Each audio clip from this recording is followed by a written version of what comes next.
আদ্রিতার চোখে নীল ছিল নিছকই একজন চাকর। সে সারাদিন আদ্রিতার ভাই ফরমাস খেটেও ওকে সন্তুষ্ট করতে পারত না।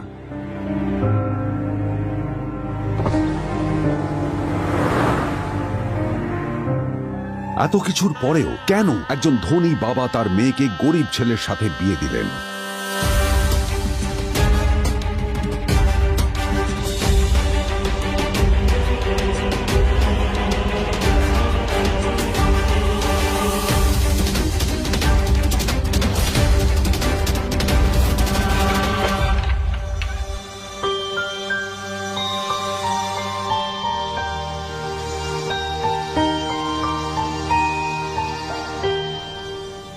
এবং তারপরে সেই মেয়েটি তার গরিব স্বামীর কাছ থেকে নতুন বছরে এমন একটা গিফট পেয়েছিল যে তার চক্ষু স্থির হওয়ার জোগাড় হয়েছিল। আর ওর স্বামী সম্পর্কে সত্যিটা জানার পর তো ও প্রায় অজ্ঞান হয়ে গিয়েছিল।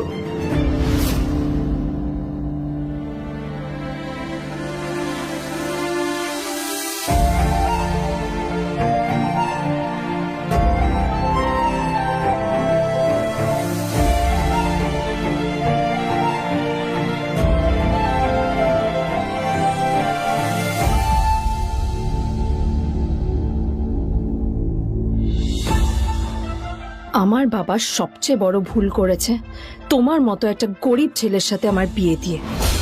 আমার সব বন্ধুদের স্বামীরা ওদের কত দামি দামি গিফট দেয়, আর তুমি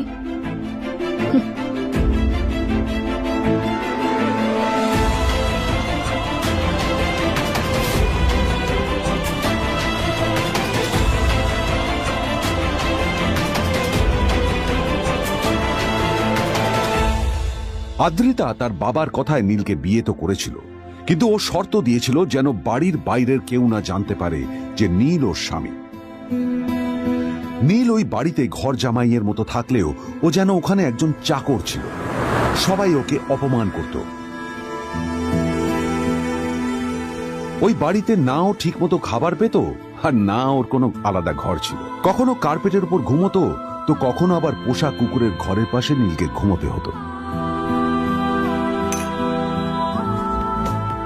হাত খরচ মেটাতে ও এক জায়গায় ওয়েটারের কাজও করত।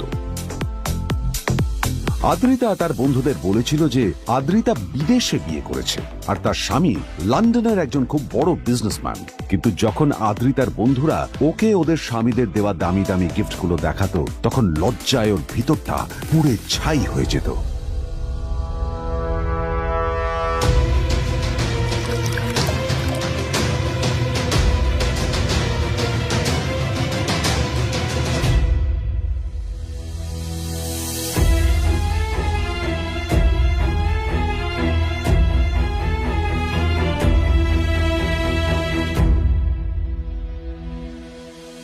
এই যে শোনো, নিউ ইয়ারে আমার একটা গিফট চাই তোমার থেকে। আর গিফট যেন দামি হয়, হ্যাঁ, মানে খুব দামি, কয়েক লাখ টাকা। ওকে? কয়েক লাখ টাকা? কিন্তু অদ্রিতা, এত টাকা আমি একসাথে কখনো দেখিনি। তোমাকে এত দামি গিফট আমি কি করে দেব? এটা তো তোমার বিয়ে করার আগে ভাবা উচিত ছিল। একজন পুরুষ মানুষ হয়ে নিজের স্ত্রীর এইটুকু ইচ্ছা তুমি পূরণ করতে পারবে না? স্ত্রীর এই কথাগুলো নীলকে আহত করে। নিঃশব্দে ওখান থেকে চলে যায় নীল।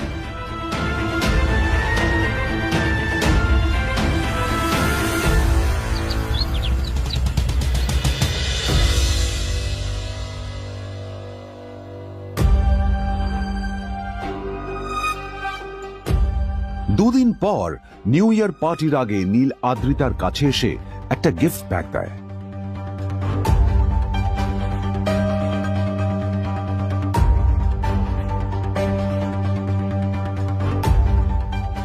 আদ্রিতা মুখ বেজার করে বাক্সটা খুলল, তবে তারপর বাক্সের ভেতরে গিফটটা দেখতেই ও চমকে গেল।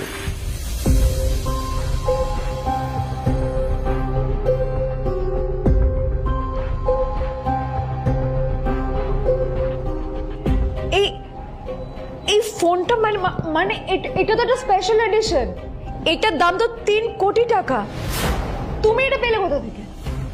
আসলে আসলে এটা অরিজিনাল নয়। আমি ওই ফোনটারই একটা কপি এনেছি।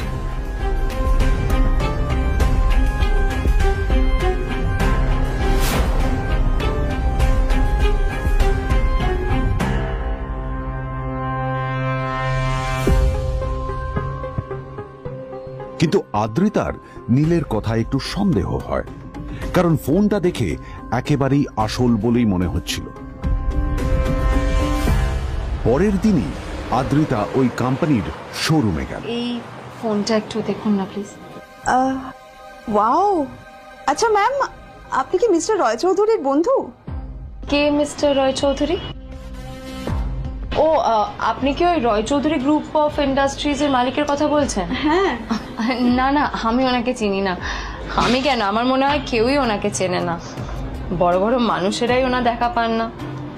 আমিও কোনোদিন ওনাকে দেখিনি, কিন্তু সাডেনলি আপনি এই প্রশ্নটা করলেন কেন? অ্যাকচুয়ালি ম্যাম, আপনার হাতের এই ফোনটা আসলে এটা ফোনের স্পেশাল এডিশন। এই কাটিং, এই ডিজাইন, এই লোগো, এটা জাল করা ইজ নেক্সট টু ইম্পসিবল। আর গোটা ভারতে বিক্রি হওয়া এই ফোনের সেকেন্ড পিস এটা, যেটা মিস্টার রয় চৌধুরী কিনেছিলেন। সেজন্য জিজ্ঞেস করছি ম্যাম, আপনি এই ফোনটা কোথা থেকে পেলেন?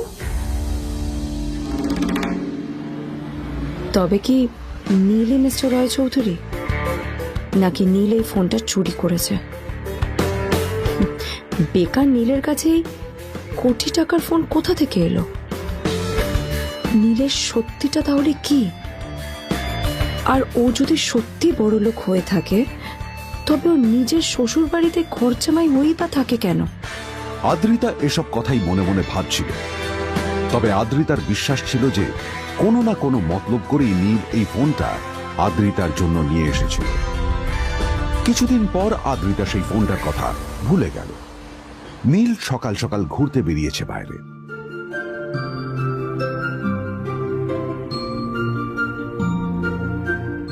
কটা বাজে রে? আমার খুব লেট হয়ে গেছে বুঝলি। তোরা খেল, ঠিক আছে? তোরা খেল, আমি আসছি।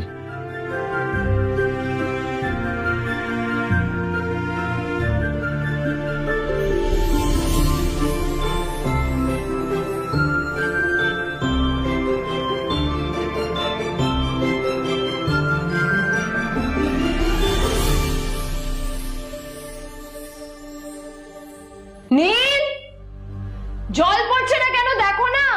নীল, নীল, নীল কোথায় গেল? নীল!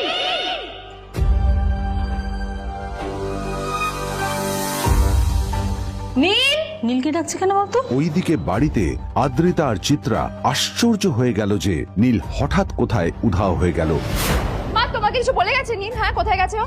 না, আমি ওর কোনো খোঁজ খবর রাখি না। আমার একটা কথা মনে হচ্ছে, ওকে না এবার একটু শীতে করতে হবে। একটা কাজে যদি আসতো ছেলেটা, যখনই কোনো কাজের কথা বলি ভ্যানিশ হয়ে যায়। আমি ওকে বলেছিলাম R&B গোল্ড এন্ড ডায়মন্ডস থেকে আমার সেটটা নিয়ে আসতে, আনেনি। আজকেও ভালো করে অফিসে নিয়ে যাব, ভ্যানিশ হয়ে গেল।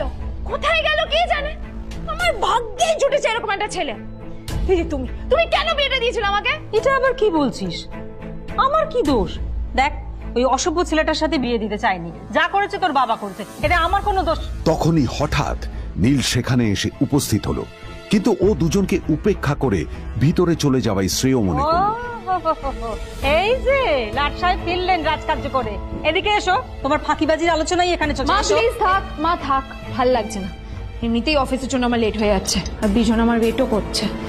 বিজনের নাম শুনেই নীলের মুখটা ফ্যাকাশে হয়ে গেল। আদ্রিতা নীলকে উপেক্ষা করেই বলল, আরে যে এই ছেলেটার মতো আর একটা ফাঁকিবাজ না তুমি পাবে না। তুমি কেন দাঁড়িয়ে আছো? এই যে শোনো শোনো শোনো শোনো, দাঁড়িয়ে আছো কেন? তোমাকে আমি বলেছিলাম R&B গোল্ড ডায়মন্ডস তোমার সেটটা তুলেছো, তোলোনি তো। এইটা চাই না আমার। তুমি আমার সাথে অফিসে যাবে, ফেরার পথে তুমি সেটটা নিয়ে আসবে। তোমার জন্য সবসময় লেট হয়ে যাবে, তোমার জন্য বিরক্ত লাগে। আর ব্যাগটা নিয়ে ওর পেছন পেছন কোথায় যাচ্ছ? যা দিয়ে ওখানে রেখে এসো। নীল চিত্রার সাথে মাঝে মাঝে ঝগড়া করলেও তার স্ত্রী আদ্রিতার সাথে ও কখনো ঝগড়া করতো না। সত্য সব অপদার্থ।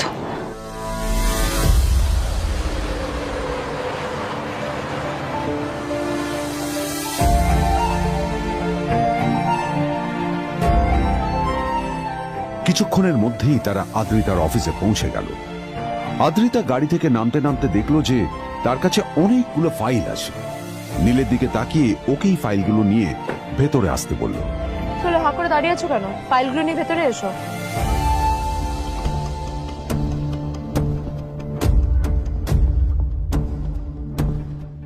আদ্রিতা যখন ওর ক্যাবিনে পৌঁছলো তখন দেখলো সেখানে আগে থেকেই ওর বন্ধু এবং বিজনেস পার্টনার বিজন বসে ওর জন্য অপেক্ষা করছে।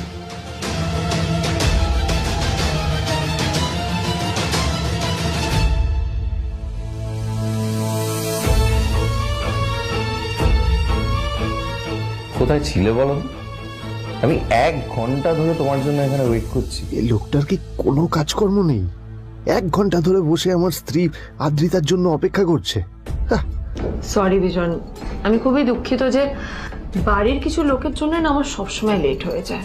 আদ্রিতার কথা শোনার পর বিজনের 1 ঘন্টা অপেক্ষা করার অভিযোগ এক মুহূর্তের মধ্যে মিলিয়ে গিয়েছিল। কি হলো, হাসছো কেন? লটারি পেলে নাকি? লটারি? হ্যাঁ, তুমি আসা মানে আমার কাছে লটারির থেকেও বেশি দাম। তবে তার থেকে কিঞ্চিত কম দামি একটা গিফট আমি তোমার জন্য এনেছি।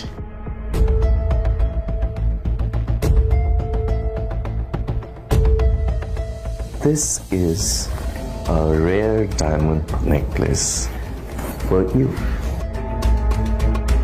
এটা আমার জন্য? সত্যি? এই শহরে এটা খুঁজে পাওয়া খুব বিরল। Just like you. Like it? Thank you. You're welcome. Thank you for the gift. আসি তাহলে এখন।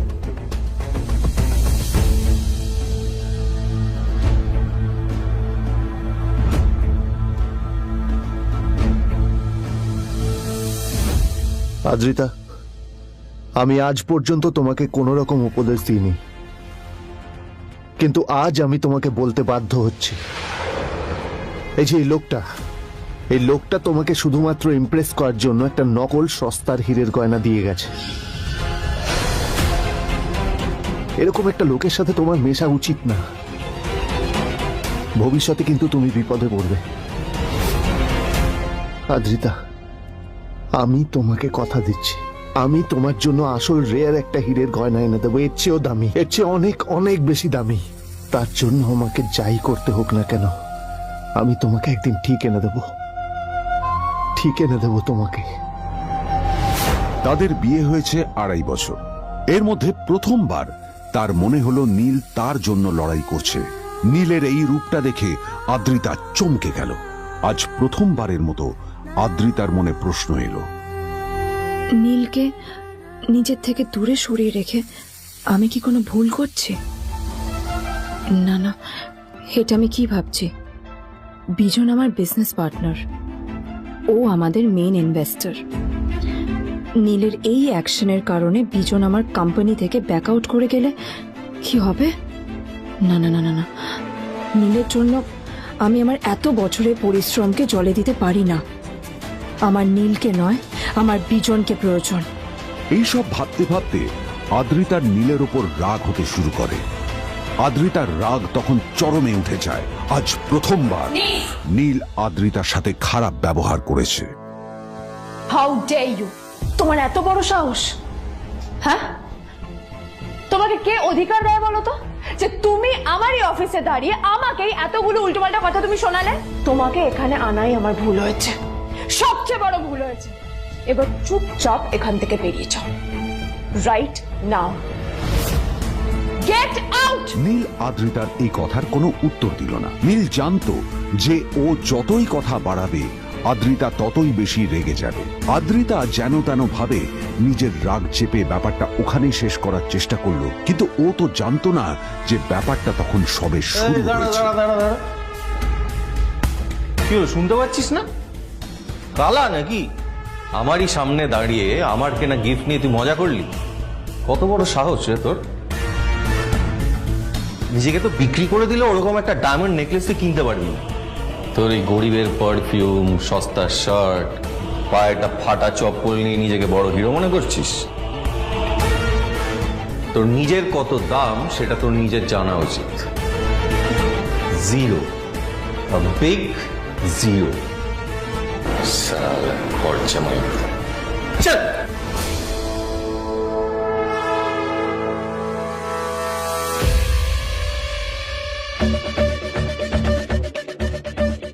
নীল তখনও ঝামেলা করার মেজাজ ছিল না, কিন্তু যখন কেউ অন্যের নীরবতার সুযোগ নিতে শুরু করে তখন কথা বলাটা প্রয়োজন।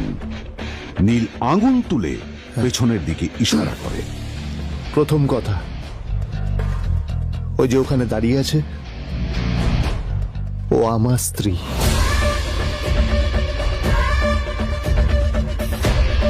তাই আমার স্ত্রীকে তোমার নেকলেস দেওয়ার কোনো অধিকার নেই। ওকে যদি নেকলেস দিতে হয় তাহলে আমি দেব। তাই এসব ফ্রডগিরি বন্ধ করো। আর দ্বিতীয় কথা, যার পকেটে পয়সা নেই ঝনঝন আওয়াজ করা তার মানায় না।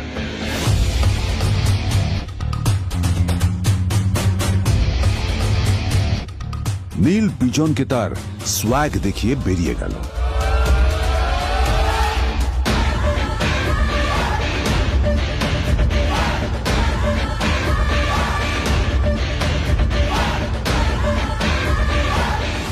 আদ্রিতার রাগে গজগজ করছিল।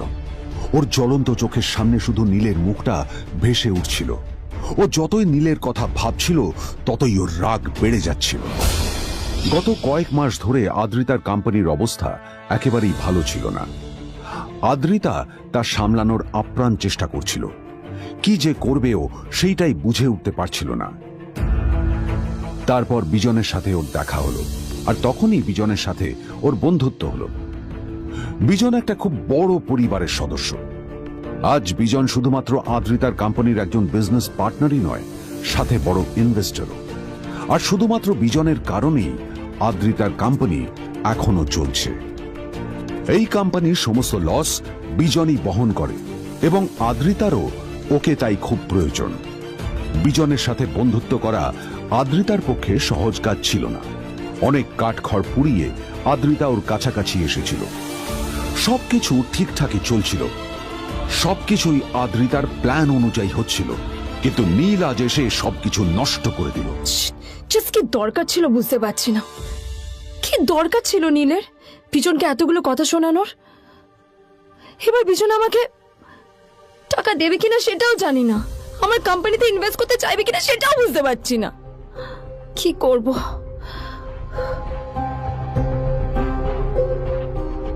এখন আদ্রিতা ওকে কিভাবে বোঝাবে? ভুল করে যদি বিজন ওর টাকা ফেরত চায় তবে আদ্রিতার কোম্পানি সেন কর্পোরেশন খুব বড় সমস্যায় পড়ে যাবে। তারপর কি হবে? সেন পরিবারের দেখভাল কে করবে? এইসব ভাবতে ভাবতে আদ্রিতা নিজের উপরেও রেগে গেল। আসলে দোষটা ওর নিজেরই। আদ্রিতা কেন নীলকে ওদের মাঝে আনতে গেল? নীলকে অফিসে নিয়ে আসারই বা কি দরকার ছিল? আর যদি সে নীলকে সাথে করে না আনতো তাহলে বিজন এখন ওর সাথেই বসে থাকতো।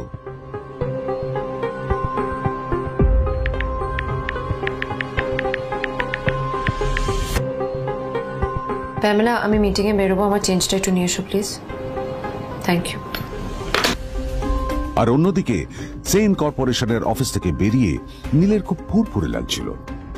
তখনই হঠাৎ ওর ফোনটা বেজে উঠল। ফোনটা ছিল মিস্টার রায় চৌধুরীর। তিনি ছিলেন শহরের সব থেকে বড় বিজনেসম্যান।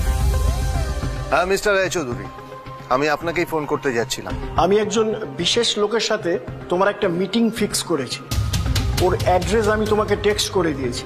আমি চাই তুমি ওই লোকটার সাথে মিট করো। ঠিক আছে, আমি যে কোনো কারোর সাথে দেখা করতে পারি, কিন্তু তার জন্য আপনাকে আমার দুটো শর্ত মানতে হবে। প্রথমটা, আমার জন্য একটা রেয়ার হীরের নেকলেস আপনাকে জোগাড় করে আনতে হবে। আর দ্বিতীয়টা, আমি আপনাকে টেক্সট করছি, এটাও কিন্তু একই রকম জরুরি। এই দুটো কাজ আপনাকে যত তাড়াতাড়ি সম্ভব করে ফেলতে হবে আমার জন্য, ঠিক আছে? তোমার অ্যাকাউন্টে কিছু টাকা পাঠিয়েছি। কিছু জামা কাপড় কেন, যাতে তুমি ভদ্র সমাজে আসার যোগ্য হও আর তোমাকে আমি স্বামীর পরিচয় দিতে লজ্জা না পাই। তোমার কারণে আমার পরিবার লজ্জা পাবে, আমি সেটা চাই না। যখনই দেখি তখনই তুমি ভিকিরির মতো ছেঁড়া ফাটা জামা কাপড় পরে থাকো। আসলে আদ্রিতার বাড়িতে আজ ফ্যামিলি ডিনার পার্টি ছিল, আর শেষবার নীলের জন্য ওকে অনেক ঝামেলা পোহাতে হয়েছিল। মেসেজ পড়ে নীল ফোনটা নিজের পকেটে রেখে রাস্তার ধারে গিয়ে একটা ট্যাক্সি থামানোর জন্য হাত বাড়িয়ে দিল। নীল ট্যাক্সি ধরে গোল্ডেন সিটি অ্যাভিনিউর দিকে বেরিয়ে পড়ল। গোল্ডেন সিটি অ্যাভিনিউ শুধু কলকাতারই নয়, এটা ছিল সারা পশ্চিমবঙ্গের সবচেয়ে বিলাসবহুল সোসাইটিগুলোর মধ্যে একটা। আসলে এই সেই জায়গা যেখানে মিস্টার রায়চৌধুরী আজ তার জন্য গোপন মিটিং ফিক্স করেছিলেন। কিন্তু নীল কার সাথে দেখা করতে যাচ্ছে এ সম্পর্কে ওর কোনো ধারণাই ছিল না। যখন নীল সেখানে পৌঁছলো, পুলভিলার বাগানে বসে থাকা লোকটিকে দেখে রাগে নীলের রক্ত ফুটতে শুরু করলো। নীল ওখানে না দাঁড়িয়ে বেরিয়ে গেল। তখনই হঠাৎ একটা মেসেজ এলো। আসলে আজ আদ্রিতার ফ্যামিলি গ্যাদারিং এ যাওয়ার আগে নীলকে ওর হাই স্কুলের রিইউনিয়নেও যেতে হতো। গ্র্যাজুয়েশনের পর এত বছরে এই প্রথম নীল তার কোন কলেজ বা স্কুলের রিইউনিয়নে যাচ্ছে।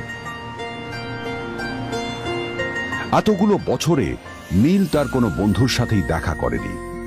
নীলের তার পুরনো সহপাঠীদের কথা মনে পড়তে লাগলো, যাদের সাথে ও স্কুলে মজা করত। আজ আবার ওদের সকলের সাথে নীলের দেখা হবে।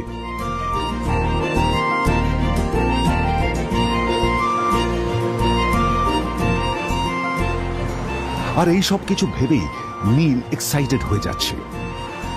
আসলে সোহিনীকে নীল তার স্কুল টাইমে পছন্দ করত।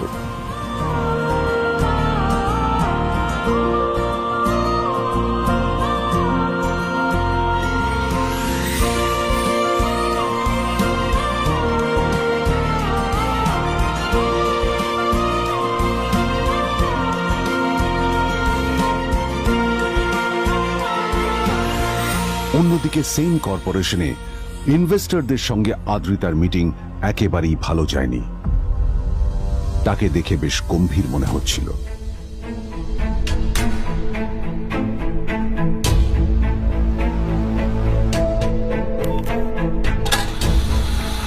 ভাই, পৃথিবীতে এমন লোকও আছে, কি দেমাগ দেখলি? হ্যাঁ, কাজকর্ম তো কিছু করার নেই, আর কিছু করেও না। হ্যাঁ, শুধু চলে এসছে আমাদের ম্যাডামকে রাখাতে। এই 1 বছরে না কিচ্ছু বদলায়নি। আরে আমি তো ভেবেছিলাম যে এর সাথে ম্যাডামের আর কোনো সম্পর্কই নেই, কিন্তু না, এখন যা দেখছি উল্টে ম্যাডামের মাথায় উঠে নাচছে। আমার মাঝে মাঝে মনে হয় এদের দুজনের বিয়ে কিভাবে হলো। আর বিয়ে তো অনেক পরের কথা, 2 বছর হয়ে গেল, এদের এখনো ডিভোর্স হলো না। হ্যাঁ, আমার তো ভাবলে কিরকম অবাক যা লাগছে। বলেছিস।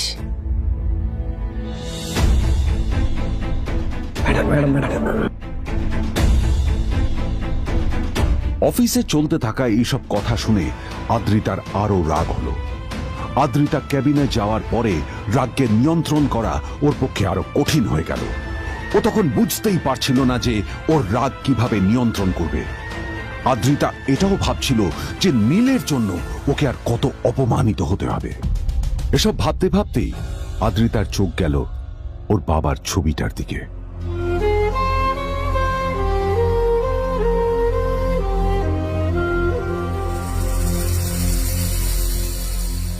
আমি তো তোমার সবচেয়ে প্রিয় মেয়ে ছিলাম বাবা, তাই তাই আমি সবসময় ভেবেছি যে তুমি আমার জন্য যাকে সিলেক্ট করবে সে সব থেকে শ্রেষ্ঠ হবে। তাই আমি নিজে থেকে কখনো কোনো রিলেশনশিপে যাইনি, আর তোমার কাছে বিয়ের কোনো শর্তও রাখিনি। কিন্তু কিন্তু তুমি না আমার সাথে কি করলে? এই গাধাটার সাথে আমাকে বিয়ে দিলে। আমার জীবনটা নষ্ট হয়ে গেল, শেষ হয়ে গেল।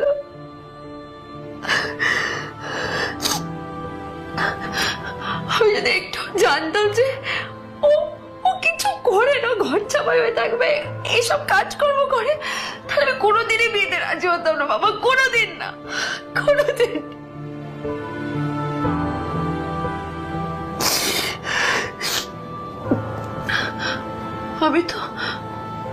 আমি তো সবসময় ভাবতাম যে বাবা মারা তাদের সন্তানের ভালো চায়, কল্যাণ চায়, তাদের জন্য চিন্তা করে।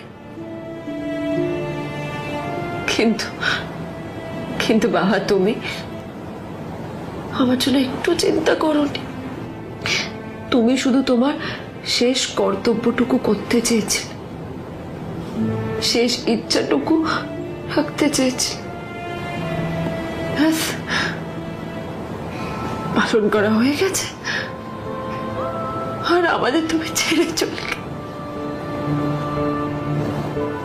তুমি আমাকে ছেড়ে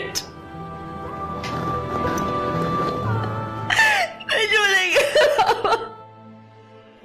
অন্যদিকে নীল রিউনিয়ন পার্টির জন্য হোটেল প্রাইম স্টারের দিকে রওনা হলো। হোটেল প্রাইম স্টার ছিল শহরের সবচেয়ে দামি হোটেল। ওখানে শহরের সব বড় লোকেরা যাতায়াত করত। নীল যখনই তার পুরনো বাইকটা নিয়ে ওখানে পৌঁছলো, ওর পুরনো জামা কাপড়, পুরনো বাইক আর ওর পায়ে ছেঁড়া চপ্পল দেখে সিকিউরিটি গার্ড ওকে গেটের বাইরেই আটকে দিল। থাম থাম, এই কোথায় যাচ্ছিস শালা ভিকিরি? না না দাদা, আপনি আমাকে ভুল বুঝছেন। আসলে আমাকে ইনভাইট করা হয়েছে, আমি এই হোটেলেই এসেছি। শালা মিথ্যে কথা বলার জায়গা বাস না, হ্যাঁ? মিথ্যে কথা বলার আগে নিজের চেহারাটা তো দেখতিস। এটা একটা প্রাইম হোটেল, বুঝেছিস? এখানে সব শহরের বড় বড় লোকেরা তাদের বড় বড় গাড়ি নিয়ে আসে। শালা তোর মতো একটা ভিকিরি একটা ফ্যাট প্যাটে আওয়াজ বের করা বাইক নিয়ে চলে এসেছিস, আর আমি তোকে ঢুকতে দেবো না দাদা, আমাকে ইনভাইট করা হয়েছে। আমাকে শুনুন, শুনুন না, আরে চল, আমাকে একবার ঢুকতে দিন আমাকে। নীল পড়ে যেতেই একটা দামি গাড়ি ওখানে এসে দাঁড়ালো। এই গাড়িটি আর অন্য কারো নয়, হোটেল প্রাইমের মালিক মিস্টার খান্নার ছিল। কি হচ্ছে কি এটা? হোটেলের গেটের সামনে এসব এসব ক্যাশ চলছে এখানে। হোটেলের বদনাম হবে না এতে? স্যার দেখুন না, এই যে ভিকিরিটা হোটেলে ঢুকতে যাচ্ছে, আমি বারণ করছি, শুনছে না স্যার। Shut up! আপনি কি করতে আছেন? কে, কি হচ্ছে দেখি দেখি কে? মিস্টার খান্না তার চশমা খুলে নীলের দিকে দেখলেন, আর ওনার মুখটা হাঁ হয়ে গেল।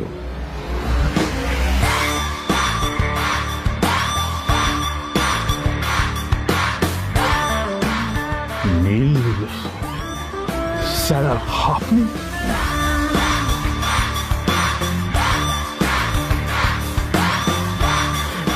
Extremely sorry sir. Sir sir, আপনি একটা ইনফর্ম করেননি কেন আমাকে?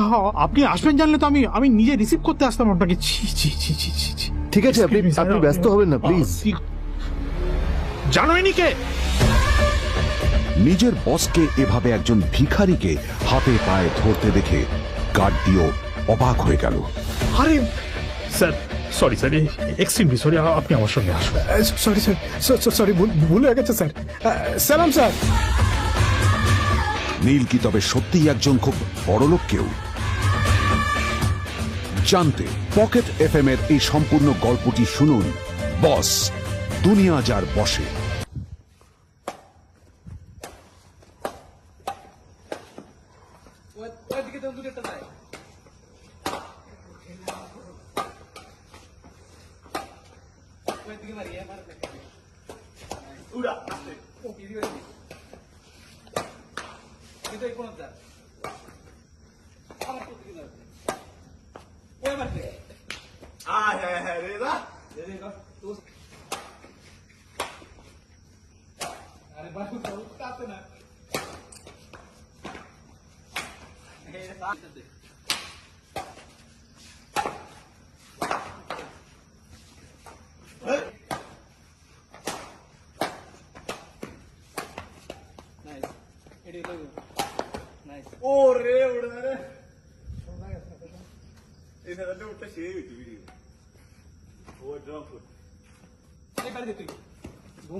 ধরে